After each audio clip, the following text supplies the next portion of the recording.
Imagine one day you're out for your daily ride on your carriage, and then suddenly a Christian mob of men surround you and demand you step out. And so you do. A friend of yours went through this recently, and someone threw a rock at him. Though the rock thrower had been caught and put to death after that, you still realize that this is a serious situation. Although maybe you don't realize quite how serious. Suddenly, the leader of the mob grabs you and starts pulling you away from your carriage. And in the blink of an eye, you realize you're being dragged through the city. Your city. Once a great place for people like you, now mired by conflict and in the process of destruction by zealots. You are dragged to a church of all places. It's hard to make sense of what is going on. These people are angry, but what did you even do? You are literally just a professor, a philosopher. That doesn't matter now. They clearly have something against you. They strip you from your clothing and beat you with roofing tiles.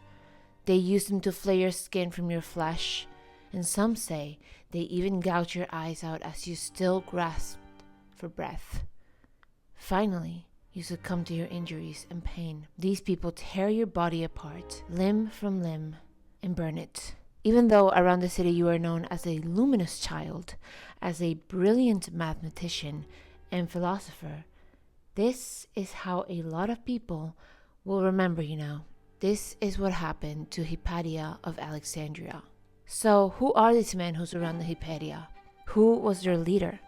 Well, they were called the parabalani. The parabalani were what was seen as a quote-unquote brotherhood in early Christianity.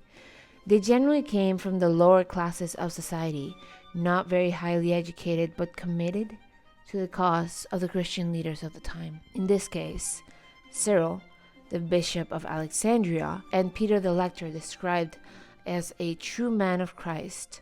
The parabalani were most often dealing with the dead and the sick, taking care of them or burying them. But on occasion, they were also used as bodyguards for violent situations. And there were plenty of those in the times of Hypatia of Alexandria.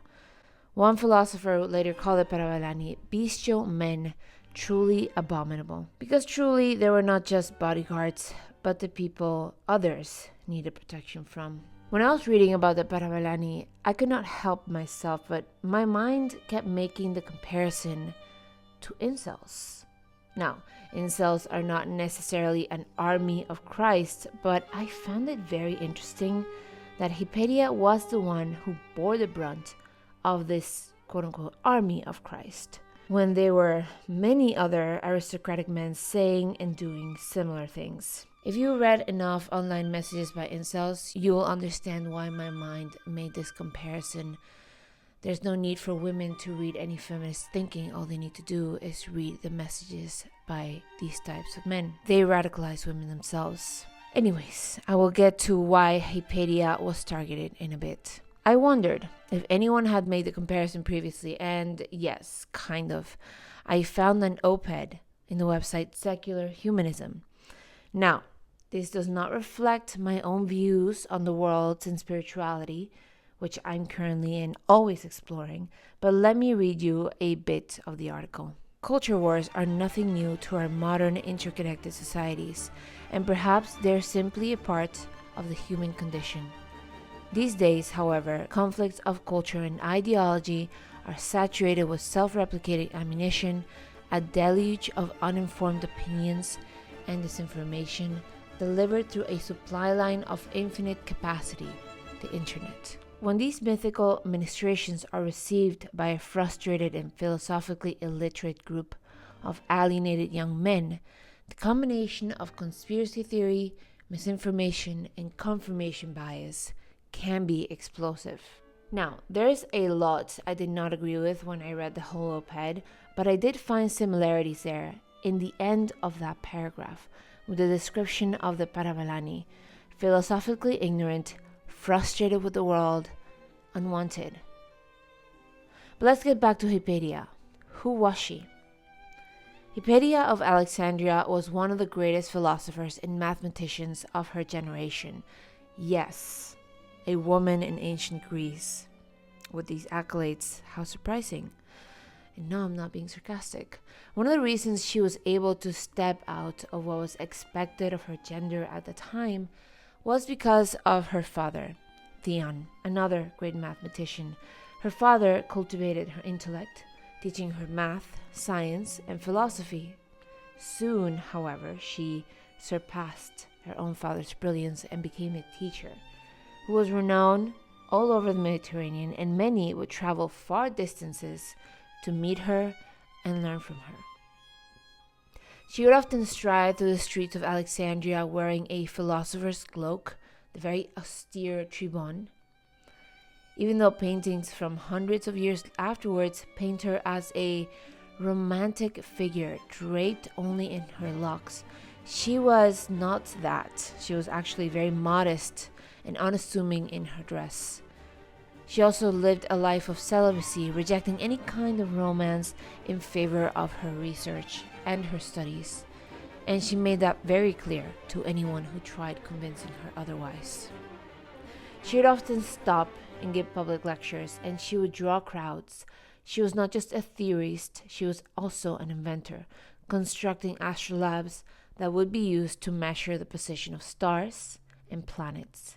These tools would be used for centuries to come in navigation. But at the time Hypatia was living this life of philosophy and teaching, there were also some problems brewing in the background of the famous city of Alexandria.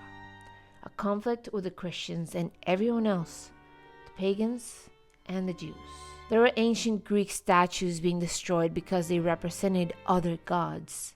One of the biggest temples of Alexandria, if not the biggest, by the name of Serapeum of Alexandria, built between the years 246 and 222 BC, was plundered and destroyed by these new Christians. At the time, one of the city's new bishops was Cyril, who was later made a saint. Cyril commanded the church and the parabalani in Alexandria, and his power would often rival the governor's power in the city, and he was very aggressive about his Christian beliefs and very openly aggressive against non-Christians in Alexandria. The city that was once one of the best places for philosophy to thrive, maybe only second to Athens, which would have a similar fate, by the way, was becoming very tense and aggressive towards people like Hypatia. She was not only a philosopher and teacher, she also had friends in high places that would often seek her advice.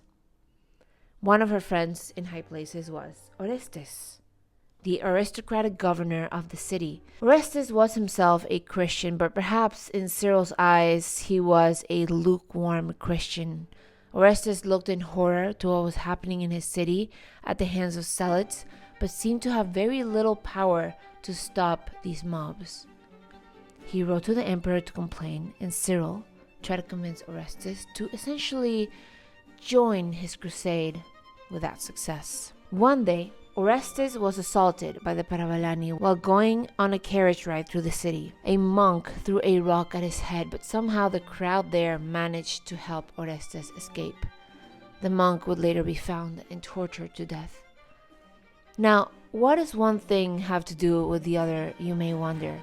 Well, tension grew between the bishop and the governor, and after the attack, most aristocrats took the side of Orestes, and so did, crucially, Hypatia. So rumors started to spread. The parabalani stoked the rumors, of course, maybe even started them.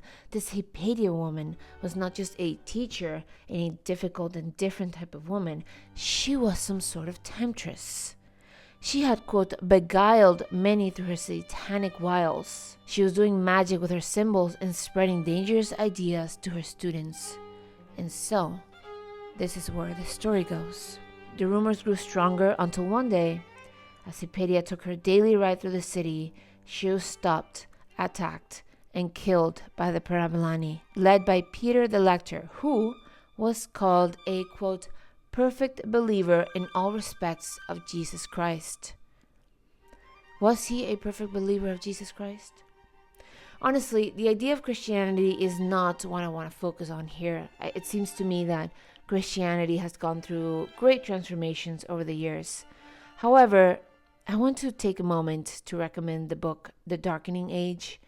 It was truly revealing about how Christianity acted in ancient Greece. But Hypatia, let's get back to Hypatia. Where was she targeted? I wonder if her celibacy was a point of contention for these zealots, or perhaps it was her privileged position in the aristocratic class, which many other men hold. But perhaps it was because she was a woman who was very vocal and charismatic, and so she might have stood against some of the beliefs and dogma many of these men held. Perhaps they really believed she was a witch, and it had absolutely nothing to do with her being a woman in her position.